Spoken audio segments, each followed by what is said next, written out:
Alhamdulillah, my dear beloved and respected learners, today I'll discuss about was and where. How do you make or how will you make by using was and where? I would like to discuss about that one. Was এবং where দিয়ে কিভাবে বাক্য তৈরি হবে আমি আজকে সে ব্যাপারটা নিয়ে আলোচনা করব। In the previous lesson, ইতিপূর্ব লেসনে আমি am is আর where দিয়ে 4 types of sentence আলোচনা করেছি। আজকে was where দিয়ে 4 types of sentence আলোচনা করছি। আপনারা যদি আমার এই 4 types of sentence আলোচনা মনোযোগ দিয়ে শুনেন তাহলে এই 4 types of sentence থেকে আপনি অনেক সেন্টেন্স নিজে নিজে তৈরি করতে পারবেন। আমার এই পদ্ধতিগুলো আপনি অনুসরণ করুন। প্রথমে was where অ্যাফার্মেটিভ সেন্টেন্স কিভাবে হয় আমি বলেছি যে স্পোকেন ইংলিশ শেখানোর জন্য 3টা পদ্ধতি আমি বেছে নিয়েছি। 8 subjects I, you, he, she, Salim-We, you, they.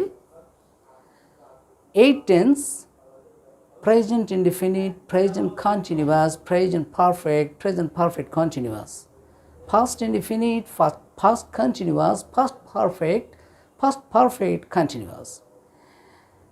3 নম্বর হচ্ছে 4 types of sentence: affirmative, negative, interrogative, interrogative.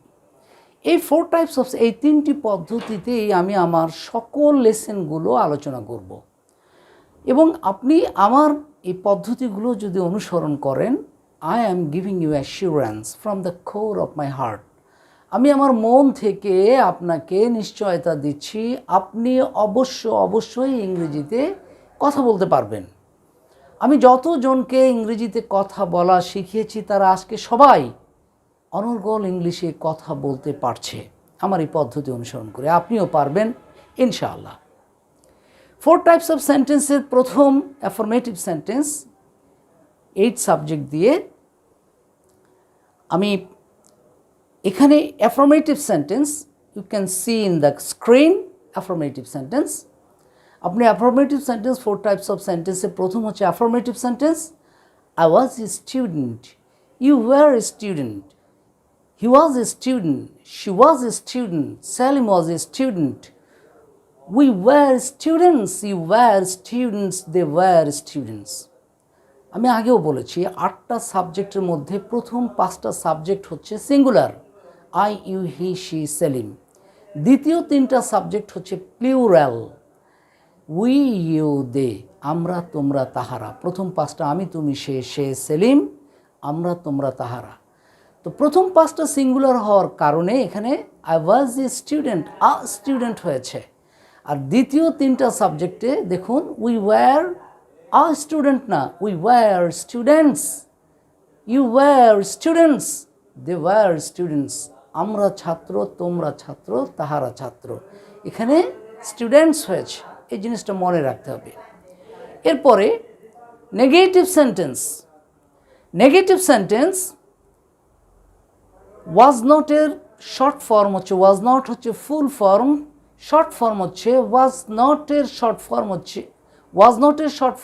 wasn't, were not এর শর্ট ফর্ম হচ্ছে weren't। এই 8টা সাবজেক্টে wasn't আর weren't কোথায় wasn't কোথায় weren't ব্যবহার হবে আপনি যদি অনুশীলন করেন তাহলে এই 8টা সাবজেক্টের স্পোকেন ইংলিশটা আপনার মুখের সাথে সেট হয়ে যাবে। আমাদের দেশের শিক্ষার্থীরা যখনই ইংরেজিতে কথা বলতে চায় যখনই I থেকে ইউ হয় ইউ থেকে হি হয় হি থেকে শি হয় তখন তাদের ইংরেজিটা আর তারা মুখে আনতে পারে না। এজন্যই এই 8টা সাবজেক্টের সাথে এই ভার্বগুলো আপনাকে প্র্যাকটিস করতে হবে। আপনি যখন বারবার অনুশীলন করবেন আপনার এই সমস্যাটা আপনার থেকে চলে যাবে, আপনি তখন অনর্গল ইংরেজিতে কথা বলতে পারবেন। I wasn't a student, you weren't a student, he wasn't a student, she wasn't a student, Salim wasn't a student, we weren't students, you weren't students, they weren't students. If you practice in this way it will be clear to you. Your steadiness of mouth, আপনার মুখের জড়তা will go to Bay of Bengal, বঙ্গোপসাগরে চলে যাবে। একটা সময় আসবে আপনি দেখবেন সুন্দর করে আপনি মানুষের সাথে ইংরেজিতে কথা বলছেন। এর জন্য there's no alternative but to practice. অনুশীলন করা ছাড়া কোনো বিকল্প আছে বলে আমার মনে হয় না। আমি আবারও বলছি, I wasn't a student. আমি একজন ছাত্র ছিলাম না। You weren't a student. তুমি একজন ছাত্র ছিলে না। He wasn't a student. সে একজন ছাত্র ছিল না।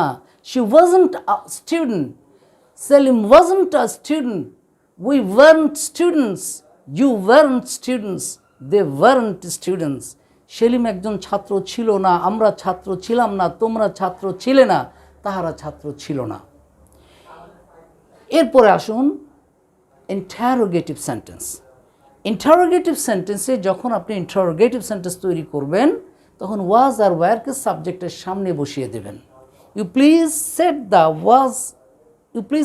ওয়াজ and where in front of the subjects.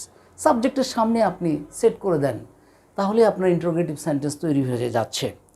তাহলে কিভাবে বলবেন ইন্টারোগেটিভ সেন্টেন্স? এভাবে, ওয়াজ আই স্টুডেন্ট, আমি কি একজন ছাত্র ছিলাম? ওয়ার ইউ আ স্টুডেন্ট, তুমি কি একজন ছাত্র ছিলে? Was he a student? Was she a student? Was Selim a student? Were we students? Were you students? Were the students? আমি আমার শিক্ষার্থীদেরকে শেখাতে গিয়ে, স্পোকেন করতে গিয়ে যখনই সাবজেক্ট চেঞ্জ হয়েছে তখন প্রত্যেককেই বিব্রত বোধ করেছে, তার মুখে কথা আসেনি। তো আমি এই সমস্যাগুলো গবেষণা করে বের করে দেখেছি যে যদি এই সাবজেক্টগুলো বারবার অনুশীলন করা হয় কোন ভার্বের সাথে কোন সাবজেক্ট সেট হবে, তাহলে তার আর ইংরেজিতে কথা বলতে কখনোই সমস্যা হবে না। এজন্য আপনি এভাবে প্র্যাকটিস করতে হবে। Was I student? Were you student? Was he student? Was she a student? Was Selim a student? Were we students? Were you students? Were the students? এরপর আসুন negative interrogative sentence. Negative interrogative sentence কীভাবে হবে? Was নটের short form wasn't, were নটের short form weren't. এটা দুভাবে আপনি করতে পারেন। Was I not a student এভাবেও হতে পারে, তবে এটা this process will be used in writing form. Writing ফর্মে এই পদ্ধতিটা ব্যবহার করা হয়, কিন্তু আপনি যখন ইংরেজিতে কথা বলবেন তখন এই পদ্ধতিটা আপনাকে বাদ দিয়ে আপনাকে বলতে হবে ওয়াজন্ট আই এ স্টুডেন্ট? আমি কি ছাত্র ছিলাম না? Want you a student? তুমি কি ছাত্র ছিলে না? এভাবেও বলতে পারেন। Were you not a student? এভাবেও হতে পারে। Was he not a student? Was she not a student? Was Selim not a student? Were we not students? Were you not a students? Were they not a students? এভাবে হতে পারে। আবার speaking form হবে wasn't I a student? Weren't you a student? Wasn't he a student? Wasn't she a student? Wasn't Salim a student? Weren't we students? Weren't we students? Weren't you students? Weren't they students? এভাবে 4 types of সেন্টেন্সের practice করার পর আপনি আরও 10টা noun এর সাথে অনুশীলন করেন। 10টা নাউন আপনি নিজেও তৈরি করতে পারেন। আমিও 10টা নাউন লিখে দিয়েছি। সে 10টা নাউন কি কি? যেমন স্টুডেন্টের পরিবর্তে a doctor, a teacher, a professor, a writer, a speaker, এভাবে করে আপনি 10টা নাউন ব্যবহার করুন। তো 10টা নাউন যদি ব্যবহার করেন এভাবে করে, তাহলে কি হবে? আপনি ভোকাবুলারি, যেটা শব্দ ভাণ্ডার আপনার মধ্যে তৈরি হচ্ছে, এবং আপনি নতুন শব্দ দিয়ে এই স্পোকেন ফর্মটা আপনি তৈরি করতে পারছেন। এখন আমরা প্র্যাকটিক্যাল গ্রাউন্ডে চলে যাচ্ছি। এই 8টা সাবজেক্ট দিয়ে 8টা ডায়লগ তৈরি হবে। আপনি যখনই ইংলিশে কথা বলবেন, whenever you want to speak in English, you have to use 2 types of answer. 2 ধরনের উত্তর আপনাকে দিতে হয়, হয় পজিটিভ না হয় নেগেটিভ। তাহলে দুটো পদ্ধতি আপনাকে প্র্যাকটিস করতে হবে, কারণ আপনাকে হয় পজিটিভ আনসার দিতে হবে আর তা না হলে নেগেটিভ আনসার দিতে হবে। তা আপনি যদি পজিটিভ প্র্যাকটিস করেন, নেগেটিভ প্র্যাকটিস না করেন, যখন আপনাকে নেগেটিভ আনসার দিতে হবে তখন তো আপনি বলতে পারবেন না। এই জন্য দুভাবেই আপনাকে প্র্যাকটিস করতে হবে। এখন আমি যদি বলি ওয়াজ আই এ স্টুডেন্ট, আমি কি ছাত্র ছিলাম, তাহলে আপনি কি বলবেন? আপনি বলবেন yes you were a student, হ্যাঁ আপনি একজন ছাত্র ছিলেন। আর যদি নেগেটিভ আনসার বলেন, sorry you weren't a student, দুঃখিত আপনি ছাত্র ছিলেন না, but you were a doctor, আপনি একজন ডাক্তার ছিলেন। আবার বলছে ওয়ার ইউ আ স্টুডেন্ট, তুমি কি বা আপনি কি একজন ছাত্র ছিলেন? উত্তর পজিটিভ আনসার কি হবে? Yes I was a student. আর যদি নেগেটিভ আনসার হয়, sorry I wasn't a student but I was a doctor. তো আপনি এখানে একটা জিনিস লক্ষ্য করবেন, যখন আপনি ডায়লগ তৈরি করবেন, সংলাপ তৈরি করবেন, তখন আই এর বিপরীতে উত্তর হবে ইউ, ইউ এর বিপরীতে উত্তর হবে আই, এটা মনে রাখবেন। আর অন্য যে 6টা সাবজেক্ট আছে, হি এর বিপরীতে উত্তর হি হবে, শি এর বিপরীতে উত্তর শি হবে, সেলিমের বিপরীতে উত্তর সেলিমই হবে, উইয়ের বিপরীতে উত্তর ইউ হবে, ইউ এর বিপরীতে উত্তর উই হবে, দের বিপরীতে উত্তর দেই হবে। এই পয়েন্টটা আপনার মনে রাখতে হবে। তাহলে যদি বলি ওয়াজ সেলিম আ স্টুডেন্ট অথবা ওয়াজ সেলিম আ স্টুডেন্ট, তখন সেলিমকে উত্তর দিবে ইয়েস, তখন উত্তর কী দিবে? কারোর সাথে আপনি কথা বলছেন, তখন আপনি কিভাবে বলবেন? Yes Selim was a student. আর যদি সেলিম স্টুডেন্ট না হয়, তাহলে উত্তর নেগেটিভ উত্তর কি? সরি। অথবা বলতে পারেন আই এম অ্যাফ্রেইড, আমি দুঃখিত, ওকে। অথবা বলতে পারেন sorry to say Salim wasn't a student but Salim was a teacher. না, সেলিম ছাত্র নয়, কিন্তু সেলিম ছিল একজন কি? শিক্ষক। আবার ডায়লগ তৈরি হচ্ছে শি দিয়ে, ওয়াজ she a student? Yes she was a student, হ্যাঁ সে একজন ছাত্র ছিল। যদি নেগেটিভ অ্যান্সার হয়, sorry she wasn't a student but she was a nurse, না সে ছাত্র ছিল না, সে ছিল একজন সেবিকা। এরপর দে দিয়ে যদি প্রশ্ন করেন, উই দিয়েও হতে পারে, ইউ দিয়েও হতে পারে।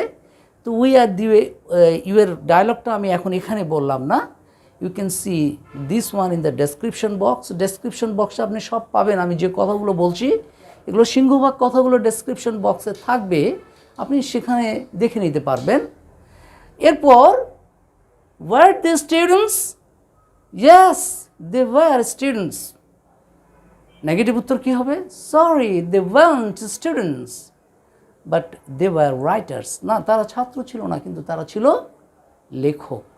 এইভাবে করে আপনি 8টা সাবজেক্ট দিয়ে 8টা ডায়লগ তৈরি করবেন, নিজে নিজে করে আপনি নিজে নিজে অনুশীলন করবেন বাসায়। এই ধরনের যত কথা আছে, এটা আর ভুল হবে না। আমাদের দেশের ছাত্ররা যখনই ইংলিশে কথা বলতে যায়, তখনই আমি দেখেছি যাদেরকে আমি শিখিয়েছি, তারা আই থেকে ইউ, ইউ থেকে হি, হি থেকে শি, যখনই চেঞ্জ হয়ে যায় সাবজেক্ট, তখন আর মুখে কথা আসে না। এই জন্য আমি এভাবেই 8টা সাবজেক্ট দিয়ে প্র্যাকটিস করিয়েছি, ডায়লগ তৈরি করে দিয়েছি। এভাবে তারা প্র্যাকটিস করার কারণে এখন তারা অনর্গল ইংলিশে কথা বলতে পারছে। আপনিও যদি কথা বলতে চান, তাহলে আমার এই শিক্ষা পদ্ধতি আপনি অনুসরণ করতে পারেন। It is up to you, এটা আপনার উপরে নির্ভর করছে। আমি আপনাকে এই কথা বলবো না যে আমারটাই অনুসরণ করুন। যদি আমার এই কথা বলা শেখানোর পদ্ধতি আপনার কাছে ভালো লাগে, 4 টাইপস অফ সেন্টেন্স দিয়ে যে ডায়লগটা তৈরি করলাম, এই ডায়লগ এভাবেই যদি আপনারা ডায়লগ তৈরি করে বাসায় একা একা বসে প্র্যাকটিস করেন, তা আপনি সুন্দর করে ইংলিশে কথা বলতে পারবেন ইনশাআল্লাহ। I am giving you assurance. আবারও বলছি, আমি আপনাকে নিশ্চয়তা দিচ্ছি আপনি ইংলিশে অনর্গল কথা বলতে পারবেন। তো আমার এই কথা বলার পদ্ধতি যদি ভালো লাগে, তাহলে GLHs ইংলিশ এই চ্যানেলটি সাবস্ক্রাইব করবেন, এটা আপনার প্রতি আমার বিনীত অনুরোধ। আপনি দয়া করে এই চ্যানেলটি সাবস্ক্রাইব করবেন এবং পরবর্তী ভিডিও পাওয়ার জন্য বেল বাটনে ক্লিক করে আমার সাথে থাকবেন। আমি আশা করছি আপনারা সবাই আমার সাথেই আছেন এবং পরবর্তী লেকচার শোনার জন্য আপনারা বেল বাটনে ক্লিক করে আমাকে বাধিত করবেন। Thank you very much. Here I stopped my lecture.